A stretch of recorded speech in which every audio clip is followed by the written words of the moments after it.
Welcome back to The Critique. Today we're breaking down a transcript from a commentary video, The Story Box. It's a really fiery defense of Erika Kirk against conspiracy theories from Candace Owens. So, let's just get right into the analysis. Yeah, let's. This piece is fascinating.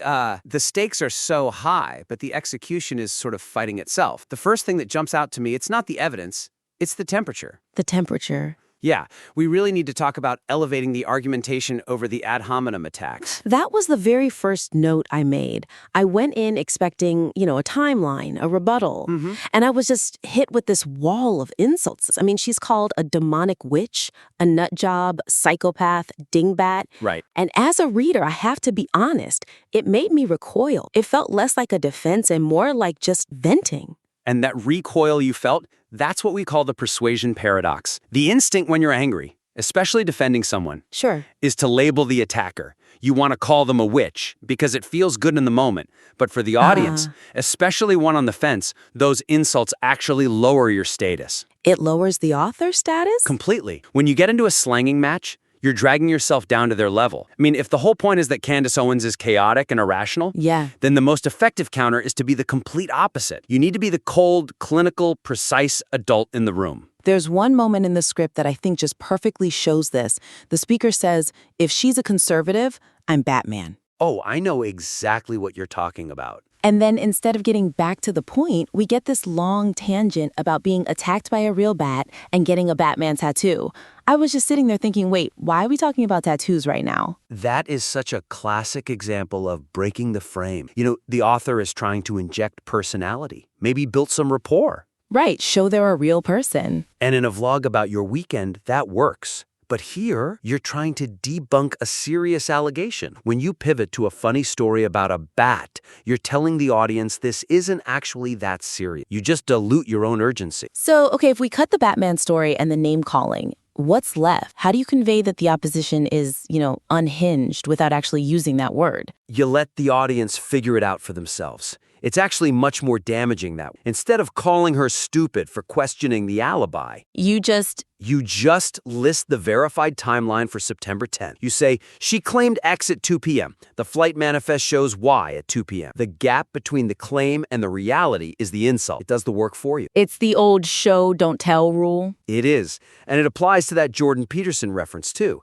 Right now, the script frames it as waiting for Peterson to come and obliterate this demonic witch. It sounds like a wrestling promo. It does. It feels like we're waiting for a cage match, which, it's entertaining, but it's not authoritative. So how do you reframe that? A stronger way would be to say you're waiting for him to analyze the psychological mechanisms behind such baseless conspiracy. Okay. See how that elevates the tone? We're not at a playground fight. We're in a lecture hall. And that total shift makes the entire defense feel more robust. Okay, let's move on to structure, because I think those tone issues are actually bleeding into the organization of the whole piece. I would agree with. Reading through it, I felt like I was watching a tennis match with 4 different balls in play at once. That's a great way to put it. The cognitive load here is just incredibly high. We jump from Ben Shapiro to Megyn Kelly, then we're talking about Seth Dillon, then there's a Blue's Clues reference. Right.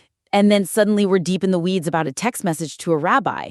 I found it so hard to track the actual conspiracy timeline because it just ping-pongs so much. And this is a classic symptom of the author knowing the material too well. Right, they see all the connections. They see the web, so they just jump between points fluidly. But the listener is coming in cold. And if they have to spend energy thinking, wait, who is Seth Dillon again? They have less energy for the actual alibi. Exactly. So how do we untangle this? Because all these people are relevant to the story. They are, but they need to be siloed. I would suggest restructuring the entire script into 3 distinct pillars: the allies, the evidence, and the conclusion. Okay, let's break that down. The allies, that's the media figures? Yes. Group Ben Shapiro and Megyn Kelly together right at the top. Use that to establish the battle lines of the media landscape. Set the scene. Exactly. You explain who's on which side, why the infighting matters. Once you've set that Game of Thrones context, you put a pin in it. You don't jump back to it later. That makes a lot of sense. It clears the deck for the actual facts, which brings us to the evidence. Which is the core of this piece, but right now it's all tangled up with that Blue's Clues analogy. The Blue's Clues section it's problematic. I get the intent. The author wants to say, look, the clues are simple. Right here in the handy-dandy notebook. Yeah, but by explaining the notebook and the paw prints, they're kind of infantilizing the argument. It did feel a little patronizing. I found myself skimming it.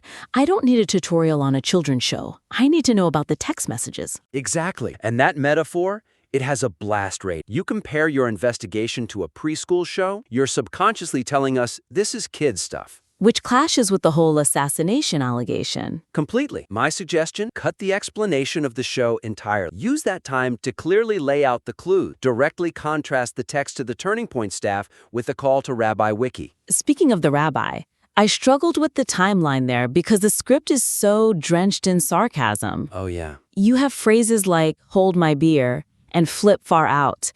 And I had to read it twice to understand if Charlie actually sent the text or not. That is the danger of irony in audio. If you say, oh yeah, Charlie is totally dead with sarcasm, a distracted listener might just hear Charlie is dead. Call and Josh Hammer, that's crucial evidence. It needs to be presented with zero snark. So in this section, boring is better. In this specific section, yes, chronology is king. Charlie sent the text at 2 a.m., 2 hours later, he spoke to the rabbi. It's linear. It removes all ambiguity. You can bring the personality back later, but the facts have to be sterile. Okay, I want to drill down on that clarity point because there is another section that really confused me. The part about Tracy Martin's daughter. The assistant subplot? Yeah. Right. So the author is trying to be ethical by not naming her, which is great. Of course. But then there's this whole ramble about her mother having a bad feeling. And because the script never just says the assistant is Tracy's daughter, I spent the whole time trying to figure out if we were talking about two different people. It's the curse of knowledge again. The author knows they're the same person, so they just assume we do too. So how would you script that while still protecting her identity? You can still be clear. I'd use a numbered structure. It just cuts through the fluff. Something like,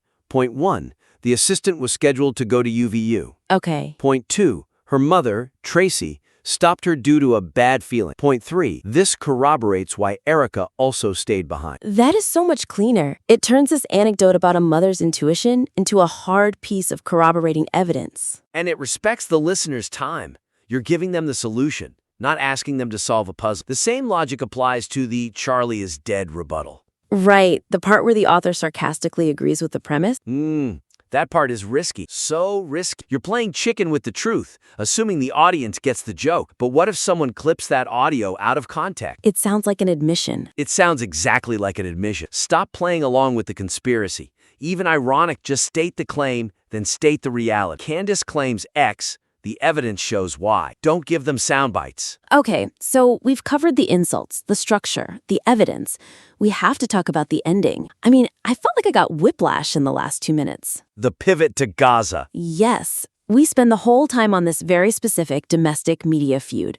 Travel plans, text messages. And then, out of nowhere, we are deep into graphic descriptions of the Gaza conflict and spiritual disturbances. It felt so jarring. It's a category error. You're mixing a personal vendetta with a massive geopolitical tragedy. It feels like two different scripts were just mashed together. And it totally dilutes the focus, doesn't it? I forgot all about the alibi because suddenly I'm thinking about the morality of war. Absolutely.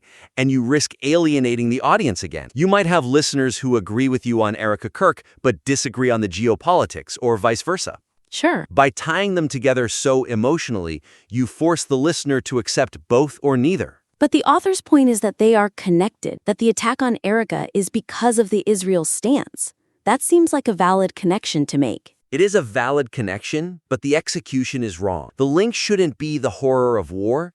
The link should be the political maneuver. What do you mean by that? Well, the text mentions an attempt to remove someone from a religious committee. That's a procedural, factual claim. That's a motive. Okay, I see. Candace wants this seat, so she lies about this person. That fits the genre of a conspiracy, but when you start describing demonic entities in war footage, you've left political motive and entered a spiritual sermon. So keep it bureaucratic. In this context, yeah. If you want to prove she's lying, focus on why. Is it a real estate deal? A committee seat? Focus on the transaction. She attacked Erika to gain leverage. That's a logical argument. Not an emotional one. Right.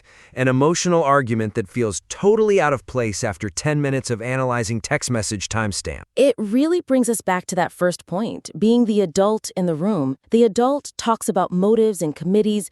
They don't try to win a debate about a travel itinerary with war imagery. Exactly. You want the ending to feel like a gavel coming down. Definitive, precise. If you end on this sprawling emotional monologue, the gavel never lands. The audience just leaves feeling confused. So, looking at this as a whole, what we're really asking the author to do is emotionally difficult. We're asking them to take all that passion and anger and sarcasm and put it in a box. We are, and that is the hardest part of this kind of editing. This draft has so much personality, and right now that's its weakness. The author is too present. They're standing in front of the evidence, waving their arms. And we just need them to step aside and point. The restructuring we talked about, the pillars, the chronology, that's the discipline. Let's just recap the actionable steps here so the listener can really tackle this rewrite. First, the cool logic pass. Go through and cut every insult, every sarcastic joke, every mention of Batman or Blue's Clues. Replace them with a dry, hard fact. Trust the facts are stronger than your adjectives. Second, the pillars restructure. Stop the ping-pong match. Right. Create those 3 buckets: media landscape, the alibi, the motive. Move your paragraphs around until they fit cleanly. And third, clarify the rebuttal. Use the point 1, 2, 3 method for the assistance story. And please, just remove the sarcasm from the Charlie is dead section. State the reality clearly. It sounds like a lot, but I think the core argument is all there. It's just buried under a lot of, decoration. The skeleton is strong. The bone structure of the argument is solid. We just need to remove the clown makeup. I really invite the listener to try this rewrite. Try scripting that assistance section with the numbered points. See how it feels to let the logic do the heavy lifting. We really want to see that version. Send it back to us once you've stripped away the noise. I have a feeling that factual timeline is going to land with so much more impact when it stands on its own. I agree. You have the truth on your side. You just need the discipline to let it shine. That brings us to the end of this critique. Thanks for listening, and good luck with the edit.